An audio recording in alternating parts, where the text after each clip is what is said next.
ఇక మన బతుకులు ఎట్లాగో మారే గాని కనీసం నేను చెప్పేది అన్న అలవాటు చేసుకో. ఉన్నంత కాలం కొంచెం సంతోషంగా ఉండొచ్చు.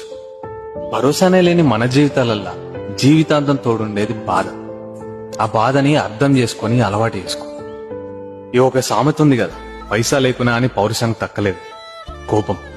ఆ కోపాన్ని తగ్గించుకో. అదృష్టం బాగుండి ఆస్తులు సంపాదించినా సరే అణిగిమణిగి ఉండడం నేర్చుకో. చివరిగా ఒక మాట, నరం లేని నాలుకేళ్ళు మాట్లాడే మాటలతో కంటే నీ కన్నీళ్లు తుడుచుకొని కష్టాలతో కొట్లాడు. నువ్వు ఎవరైతే వీడియో చూస్తున్నా నువ్వు నాకు అన్న అవుతావో, తమ్మును అవుతావో, అక్క అవుతావో, చెల్లి అవుతావో నాకు తెలియదు, కానీ బాధ్యతగా బతుకు.